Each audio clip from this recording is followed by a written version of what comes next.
నమస్తే, welcome to Nationalist hub. ఈ మధ్యకాలంలో ఆస్ట్రేలియాలో గో బ్యాక్ ఇండియన్స్ అనేటువంటి నినాదం పెద్ద ఎత్తున ఎగిసిపడుతోంది. కేవలం 1-2 నగరాల్లో మాత్రమే కాదు, చాలా నగరాల్లో, సిడ్నీ, అలాగే మెల్బోర్న్, కాన్బెర్రా లాంటి సిటీస్లో భారతీయులు వెనక్కి వెళ్ళిపోవాలి, మాస్ ఇమిగ్రేషన్, వలస వస్తున్నటువంటి వారిని ఆపాలి అంటూ పెద్ద ఎత్తున నిరసనలు, ఆందోళనలు జరుగుతున్నాయి. అయితే కేవలం ఇది ఆస్ట్రేలియాలో మాత్రమే జరుగుతుందంటే కాదు. నిజానికి అమెరికా, యూరోప్లో కూడా ఈ వలస ఉద్యమాలు జరుగుతున్నాయి. ఇన్ని సంవత్సరాలు లేనిది ఒక్కసారిగా ఇంత పెద్ద ఎత్తున వేరువేరు దేశాల్లో ఇలా జరుగుతోంది అంటే దీని వెనుక పలు సందేహాలు వ్యక్తమవుతున్నాయి. ఏరైనా కొంతమంది వ్యక్తులు లేదా సంస్థలు ఈ ఆందోళనల వెనుక ఉన్నారా అనేటువంటి అనుమానం కలుగుతోంది. అసలు ఏం జరుగుతోంది, దీని గురించి కాస్త విశ్లేషించే ప్రయత్నం చేద్దాం. నాతో ఈ చర్చలో జాయిన్ అవుతున్నారు విశ్లేషకులు వివి రావు గారు. రావు గారు నమస్తే. నమస్తే. రావు గారు, గతంలో ఆస్ట్రేలియాలో నాకు తెలిసి ఈ మధ్యకాలంలో ఇంత పెద్ద ఎత్తున ఉద్యమాలు జరగడం లేదు. పర్టికులర్గా ఇండియన్స్ని, భారతీయులను టార్గెట్ చేసి ఇవన్నీ కూడా నిరసనలు, ఆందోళనలు జరుగుతున్నట్టుగా కనిపిస్తోంది. ఏంటి సార్, ఇవి యాదృచ్ఛికంగా జరుగుతున్నాయా లేకపోతే ఎవరైనా వెనకుండి చేయిస్తున్నారా? ఆస్ట్రేలియా చాలా పెద్ద దేశం అండి, పాపులేషన్ చాలా తక్కువ. ఇండస్ట్రియల్ అవుట్పుట్ వాళ్ళకున్న పాపులేషన్ తోటి చూస్తే industrial output plus services output చాలా ఎక్కువ అండి. సో ఇటువంటి పరిస్థితులు, ఇటువంటి ఉద్యమాలు జరిగే అవకాశం లేదు. అలాగే కొంతవరకు బ్రిటన్లో కూడా ఇది నడుస్తుంది, అమెరికాలో కూడా కొంతవరకు కొన్ని ఏజెన్సీలు ఇవి సృష్టించాలని చూస్తున్నాయి. ఎస్పెషల్లీ సోరోస్ అన్న కంపెనీ ఏంటంటే ఆయన కొన్ని ట్యాక్స్ బెనిఫిట్స్ వాడుకుని, అంటే థర్డ్ వరల్డ్ కంట్రీస్ లో సోషల్ డెవలప్మెంట్ ఇటువంటి కాజెస్ మీద ట్యాక్స్ ఎగ్జంప్షన్ తీసుకుని, ఆ ట్యాక్స్ ఎగ్జంప్షన్ ద్వారా చాలా పోగైన డబ్బులు, మామూలుగా ఇచ్చే డొనేషన్ డబ్బులు, ఇవన్నీ కలుపుకుని ఈ ఎస్పెషల్లీ ఇండియాలో అస్థిరత్వాన్ని నెలకొల్పాలని చూస్తున్నారు. ఓకే, దీనికి మెయిన్ కారణం అవుతుంది, అమెరికా ఇప్పటి వరకు నంబర్ 1 అగ్రరాజ్యం కింద నిలిచింది. దీనికి ఆపోజిట్ లో రష్యా ఉండేది, యుఎస్ఎస్ఆర్. ఎప్పుడైతే 1991-92లో యుఎస్ఎస్ఆర్ కొలాప్స్ అయిందో, రిపబ్లిక్స్ వేరువేరు అయినాయో, అప్పటి నుంచి చాలా ప్రయత్నాలు జరుగుతున్నాయి రష్యాని టోటల్ గా డౌన్ చేయాలని. అది దాదాపు 2014లో సక్సెస్ఫుల్ అయ్యారు. ఎవరైతే యుక్రెయిన్ లో ప్రెసిడెంట్ ఉన్నారో రష్యాకి ఫేవరబుల్ గా, అతన్ని తీసేసి ప్రస్తుతం ఉన్న జెలెన్స్కీ గారిని ఎలక్షన్స్ లో గెలవడానికి చాలా ప్లాన్ చేశారు. జెలెన్స్కీ గారి ప్లాన్ ఏంటంటే యూరోపియన్ యూనియన్ లో చేరడం, అలాగే నాటోలో చేరడం. నాటోలో యుక్రెయిన్ చేరితే రష్యాకి చాలా విపరీతమైన సెక్యూరిటీ ప్రాబ్లమ్స్ ఉన్నాయి. ఎందుకంటే పోలాండ్ లో already missiles, NATO air craft ఉన్నాయి, టర్కీలో ఉన్నాయి.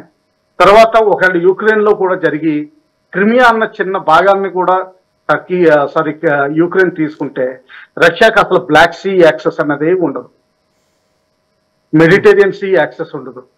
కేవలం నార్త్ ఆర్కిటిక్ సీ మీదే ఆధారపడాలి, అది ఎప్పుడు ఐస్ తోటి కప్పడిపోయి ఉంటుంది.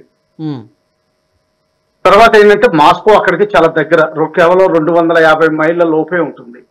అంటే ఏంటంటే రష్యా మీద ఎప్పుడైనా ఇన్వేజన్ కి నాటో ఫోర్సెస్ కి ఈజీగా ఉంటుంది ఫ్యూచర్ లో. సో ఆ విధంగా రష్యా కొంచెం 2 ఏళ్ల క్రితం 2022లో యాక్షన్ తీసుకోవడం, ఫిబ్రవరిలో యాక్షన్ తీసుకుంది. కాకపోతే ఏంటంటే అది ఇంకా సమస్య పోలేదు. ఈస్టర్న్ రీజన్స్ యుక్రెయిన్ ని తీసుకుంది. సో రష్యా తోటి ఇప్పుడు ప్రస్తుతానికి యుద్ధం నడుస్తుంది. ఇంకా నెక్స్ట్ సూపర్ పవర్ అంటారా, అమెరికా తోటి తలపట్టగల సూపర్ పవర్ కేవలం చైనా ఉంది. చైనాలో లాజిస్టిక్స్ చైన్స్ అన్ని అక్కడ ఎస్టాబ్లిష్ అయినాయి, ఎందుకంటే వాళ్ళది లోయెస్ట్ కాస్ట్ ఆఫ్ అవుట్పుట్.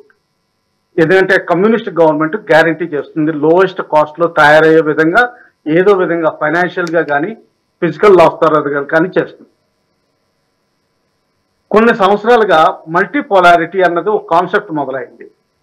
అందులో ఇండియా బాగా పైకి వస్తుందండి. ఇప్పుడు చైనా తోటి తలపడగలిగే క్షమత మన భారతదేశానికి వచ్చింది. ఇది చాలా మందికి మింగుడు పడట్లేదు. చైనాని ఎల్లో రేస్ అంటారు, మన ఇండియాని బ్రౌన్ రేస్ అంటారు.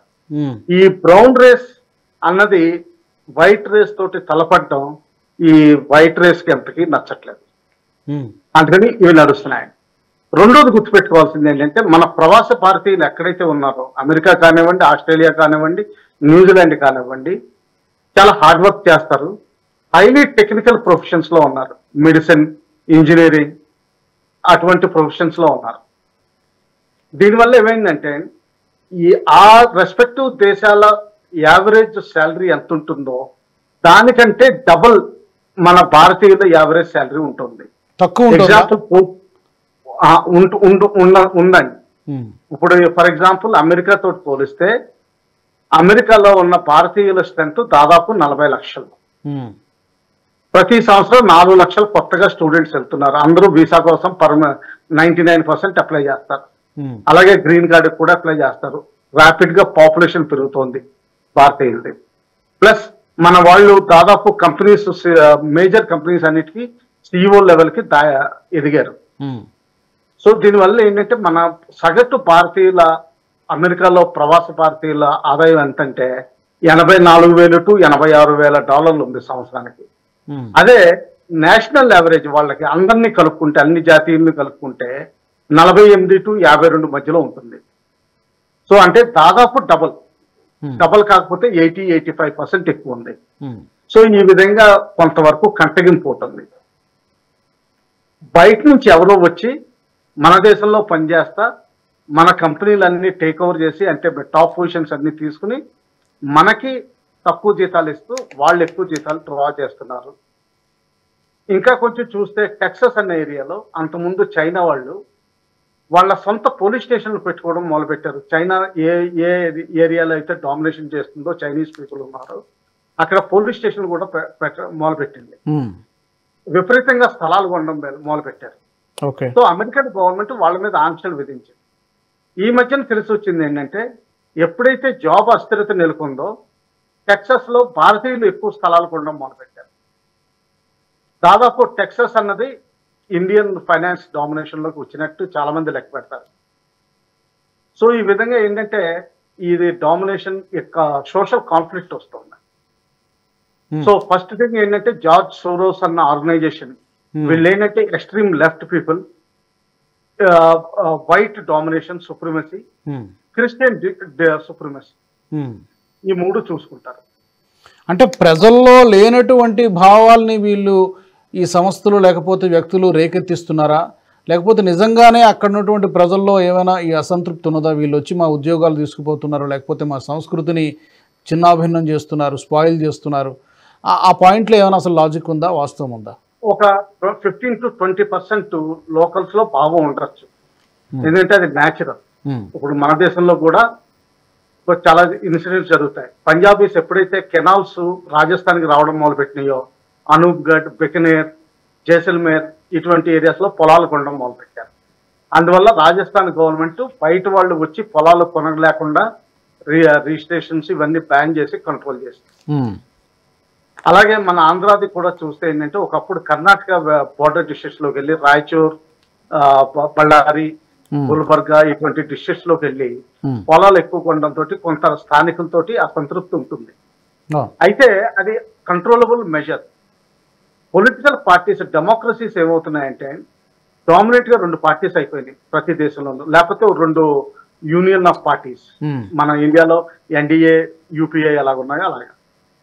ఈ డెమోక్రసీస్ లో ఒకటి వచ్చింది ఏంటంటే 36 to 40% ఓట్లు తెచ్చుకోగలిగితే ఆ పార్టీ ఎన్నికల్లో గెలిచిపోతుంది. వాళ్ళ నాయకుడు లీడర్ అవుతారు, ప్రైమ్ మినిస్టర్ గాని ప్రెసిడెంట్ గాని అవుతారు. తద్వారా వాళ్ళు పరిపాలిస్తారు. సో ఈ మైనారిటీ కమ్యూనిటీస్ ఓటర్స్ ని చేయడం మొదలు పెట్టారు, అపోజిషన్ పార్టీస్ ఎస్పెషల్లీ. దానివల్ల ఏంటంటే ఈ డిస్బ్యాలెన్స్ వస్తుంది అనమాట. మన ఇండియాలో కూడా ఒక విధంగా చూస్తే ఏంటంటే కేవలం 37 సీట్స్ బ్యాలెన్స్ తోటి ప్రస్తుతం ఉన్న బీజేపీ గవర్నమెంట్ ఎన్డీఏ కూటమి చేసి గవర్నమెంట్ ఫామ్ చేయగలిగింది ఈ ఎలక్షన్. ఒకవేళ నిజంగా 37 ఎంపీస్ ని డైవర్ట్ చేయగలిగి తీసివేయగలిగితే గవర్నమెంట్ పడిపోయే అవకాశాలు చాలా ఎక్కువ ఉంటాయి. అంటే ఎన్డీఏ కూటమి ఇంకా పార్టీస్ ఉన్నా కానీ అవకాశాలు పెరుగుతాయి. ఆ విధంగా నడుస్తుంది. అలాగే లేనిపోని కారణాలు కొన్ని చూస్తే ఏంటంటే వ్యవసాయ రంగం కారణాలు, నిరుద్యోగం అన్నది కారణాలు, బంగ్లాదేశ్ లో రిజర్వేషన్స్ ఎక్కువైపోయినాయి ఫ్రీడమ్ ఫైటర్స్ కి వాళ్ళ పిల్లలకి అన్నది ఒక కారణం. ఇటువంటిది ఏదో ఒకటి కారణాలు చూపించి బంగ్లాదేశ్ లో అస్థిరత్వం తీసుకొచ్చారు. నిన్న మొన్న చూస్తే ఏంటంటే కొన్ని వైవిధ్యమైన రిపోర్ట్లు వచ్చినాయి. ఒక సీనియర్ మిలిటరీ కమాండర్ ఎవరైతే స్పెషల్ ఆపరేషన్స్ చేస్తారో ఆయన బంగ్లాదేశ్ లో ఒక హోటల్లో చనిపోవడం జరిగింది. కారణాలు తెలియ రావట్లేదు. ఆయన బాడీని వితౌట్ పోస్ట్ మార్టం అమెరికన్ ఎంబసీకి హ్యాండ్ ఓవర్ చేయడం జరిగింది. అంటే ఏదో కారణం ఉంది, బలమైన కారణం ఉంది దీని వెనకాల. ఆయన సర్వీస్ లో ఉండగా కూడా 6 నెలలు బంగ్లాదేశ్ లో ఉండిపోయారు. దానికి కారణాలు అంటే నిజంగా రీజనబుల్ కారణాలు లేవు. అలాగే పాత అంబాసిడర్ ప్రతి నెల రోజులకి ఆయన బంగ్లాదేశ్ విజిట్ చేస్తున్నారు. అది వెళ్ళినప్పుడు చిట్టగాం ఏరియాలో రోహింగ్యాస్ తోటి, తర్వాత స్టూడెంట్ లీడర్స్ తోటి, వీళ్ళతోటి కలుస్తున్నారు. సో ఈ విధంగా అక్కడ నడుస్తుంది. బంగ్లాదేశ్ అస్థిరత్వం కొంతవరకు పాకిస్తాన్ ఐఎస్ఐ కంట్రోల్ అయినా కానీ చాలా వరకు వెస్టర్న్ పవర్స్ కంట్రోల్ కూడా ఉంది. అయితే ఇక్కడ పర్టికులర్గా ఆస్ట్రేలియాలో ధర్నాలు నిరసనలు జరుగుతున్నా కానీ ప్రధాని ఖండించారు ఈ జాత్యహంకారాన్ని, లేకపోతే ఈ డివిజివ్ ఎక్స్ట్రీమిస్ట్ భావజాలాన్ని. ఇది మన దేశానికి మంచిది కాదు, ఇది మన కల్చర్ కాదని చెప్పి ప్రభుత్వం ఖండిస్తుంది. ప్రధానమంత్రి ఖండించారు.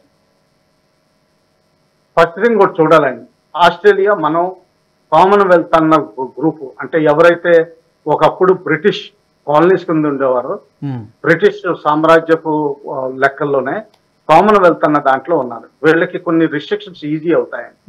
సో లాజికల్ ఇంగ్లీష్ స్పీకింగ్ కాబట్టి ఆస్ట్రేలియా మైగ్రేషన్ ఎక్కువ ఉంటుంది. అలాగే మన Indian intelligence hard work Australian ఎకానమీకి చాలా హెల్ప్ చేస్తాయి. అంతకుముందు మైనింగ్ అటువంటి కార్యకలాపాల్లో కూడా ఇండియన్స్ పార్టిసిపేట్ చేయదలుచుకున్నారు. కాకపోతే కొన్ని కారణాల వల్ల క్యాన్సిల్ చేసుకోవాల్సి వచ్చింది ఎందుకు.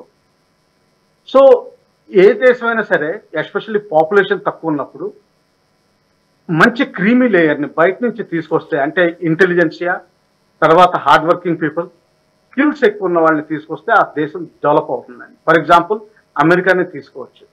అమెరికా ఏంటంటే ప్రపంచంలో ఉన్న టాలెంట్ అందరినీ 1920 తర్వాత అట్రాక్ట్ చేసింది. దానివల్ల 1945 కల్లా సూపర్ పవర్ కింద ఎదిగింది. దాని తర్వాత ఇప్పుడు వరకు మెయింటైన్ చేసుకుంటూ వచ్చింది. ఇందులో ప్రవాస అమెరికన్స్ బయట నుంచి వచ్చిన వాళ్ళ కంట్రిబ్యూషన్ ఎక్కువ, లోకల్ కంట్రిబ్యూషన్ తక్కువ. అది మనం గుర్తుపెట్టుకోవాలి. అలాగే ఆస్ట్రేలియాలో కూడా అది గుర్తుపెట్టుకోవాల్సిన అవసరం. అయితే ఇప్పుడు మనం ప్రపంచంలో ఈ ఏదైతే ప్లాన్డ్ ఎగ్జిక్యూటెడ్ ఈ ఆపరేషన్స్ జరుగుతున్నాయో ఎస్పెషల్లీ ఆస్ట్రేలియాలో, ఇటు కొంతవరకు న్యూజిలాండ్ లో కూడా మొదలైనట్టు రిపోర్ట్ వచ్చింది. సో ఇవన్నీ డాట్స్ లా కనిపిస్తున్నాయి. ఇవన్నీ కనెక్ట్ చేస్తే డెఫినెట్ గా న్యూజిలాండ్ కానీ, ఆస్ట్రేలియా కానీ, అమెరికా కానీ, మనం జార్జ్ సోరోస్ కంపెనీస్ ని వీళ్ళ డొనేషన్స్ ని ఎదుర్కోవాల్సిన అవసరం ఎంతైనా ఉంది. ఈవెన్ ట్రంప్ గారు కూడా జార్జ్ సోరోస్ ప్రాక్టీసెస్ కి ఆయన సమ్మతం కాదు. అది మనం చాలా వరకు వాడుకోవాల్సిన అవసరం ఉంది. ఓకే, సో ఈ విధంగా చూడాలి. ఫైనల్గా చివరిగా ఇప్పుడు ఈ విషయంలో పర్టికులర్గా మాస్ ఇమిగ్రేషన్ అని చెబుతున్నప్పటికీ కూడా భారతీయులే టార్గెట్గా ఇవన్నీ నిరసనలు, ఆందోళనలు జరుగుతున్నాయి. కాబట్టి ఈ మధ్యనే ఈ రీసెంట్ మంత్స్లో ఒక 4000 మంది స్టూడెంట్స్ని అమెరికా నుంచి పంపించేశారు వేరు కారణాలతో. కారణాలు ఏమైనా కూడా వాళ్ళు భారతీయులే. కాబట్టి ఈ విషయంలో ప్రభుత్వం ఎలాంటి స్టెప్స్ తీసుకుంటే బాగుంటుంది? ఏదైనా ఒక స్టేట్మెంట్ ఇవ్వడమా, లేకపోతే ఒక్కొక్క దేశంలో ఒక్కోలాగా అడ్రస్ చేయాల్సి ఉంటుందా? ప్రభుత్వం వైపు నుంచి చేయాల్సింది ఏమైనా ఉందా? కంట్రీస్ వైజ్ మనం డీల్ చేయాల్సి ఉంటుందండి. ఎందుకంటే దీనికి ఒక జనరల్ రూల్ అంటూ చేయడానికి వైవిధ్యాలు చాలా ఉన్నాయి. ఫర్ ఎగ్జాంపుల్ అన్ని కంట్రీస్ తోటి, ఈ కంట్రీస్ తోటి ట్రేడ్ అగ్రిమెంట్లు మనం డైరెక్ట్ గా చేసుకోవాల్సిన అవసరం ఉంది. ఎందుకంటే కామన్ ట్రేడ్ అగ్రిమెంట్ లేకపోతే కామన్ టారిఫ్ రెజిమ్ పనిచేయట్లేదు. సో అందుకని చెప్పి specific to countries tariff regimes తోటి వర్కౌట్ చేసుకోవాలి. సో దానివల్ల ఏంటంటే గవర్నమెంట్స్ మనకి సపోర్ట్ లోకి వస్తాయి. ఇంక్లూడింగ్ అమెరికా తోటి ఈ నెల ఏదైతే టాక్స్ మొదలవుతున్నాయో మ్యూచువల్ ట్రేడ్ అగ్రిమెంట్ ఒకటి చేసుకోవాల్సిన అవసరం ఎంతైనా ఉంది. సెకండ్ థింగ్ ఏంటంటే మన ప్రవాస భారతీయులు ఆ రెస్పెక్ట్ దేశాల్లో ఉన్నప్పుడు డూ లైక్ ఏ రోమన్ అన్నట్టుగా మనం ప్రవర్తించాలి. అదొకటి చూసుకోవాలండి. మనం వాళ్ళకి జాగ్రత్తగా హెల్ప్ చేయాలి. ఈ రెండు చేస్తే సరిపోతుందండి, అంతకంటే పెద్ద అవసరం. డెఫినెట్గా భారత ప్రభుత్వం మోదీ గారు ఈ విషయంలో మోదీ ప్రభుత్వం దృష్టి సారిస్తుందని అనుకుందాం. ఇప్పటికే బహుశా ఆ ప్రయత్నం మొదలై ఉండవచ్చు. చూద్దాం ఈ విషయాన్ని ఎలా అడ్రస్ చేస్తుందో. మీరు అన్నట్టుగా జార్జ్ సోరోస్ ఫౌండేషన్తో పాటు డీప్ స్టేట్ హస్తం కూడా ఉండే అవకాశాలు చాలా ఉన్నాయి. ఎందుకంటే భారత్ను టార్గెట్ చేయడం ఈ మధ్యకాలంలో చాలా ఎక్కువైంది. ఈ క్రైసిస్ని తప్పకుండా ఓవర్కమ్ చేయాల్సిందే, చేస్తుందని మనం ఆశిద్దాం. థ్యాంక్ యూ వెరీ మచ్ రావు గారు, ధన్యవాదాలు. మరి ఈ అంశానికి సంబంధించి మీ అభిప్రాయాన్ని తప్పకుండా మాకు కామెంట్స్ రూపంలో తెలియచేయండి. ఆస్ట్రేలియాలో కావచ్చు, యూరోప్లో కావచ్చు, అమెరికాలో కావచ్చు, భారతీయులే టార్గెట్గా జరుగుతున్నటువంటి ఈ ఇండియన్ గోబ్యాక్ ఉద్యమాలు, నిరసనల్ని అడ్డుకోవాలి అంటే ఏం చేస్తే బాగుంటుంది భారత ప్రభుత్వం? తప్పకుండా కామెంట్ సెక్షన్లో తెలియచేయండి. ఇంకా మా నేషనలిస్ట్ హబ్ నుంచి ఎలాంటి అంశాలను కోరుకుంటున్నారో కూడా మీరు మా కామెంట్స్ ద్వారా తెలియచేయవచ్చు. జై హింద్. ఈ వీడియో మీకు నచ్చినట్టయితే లైక్ చేయండి, 10 మందికి షేర్ చేయండి. అలాగే కామెంట్ల రూపంలో మీ అభిప్రాయాలను మాతో పంచుకోండి. Nationalist hub group of channels ను సబ్స్క్రైబ్ చేసుకుని తెలుగునాట జాతీయవాద జర్నలిజాన్ని ప్రోత్సహించండి. ఈ వీడియో కింద ఉన్న బెల్ ఐకాన్ పై క్లిక్ చేయడం మర్చిపోవద్దు.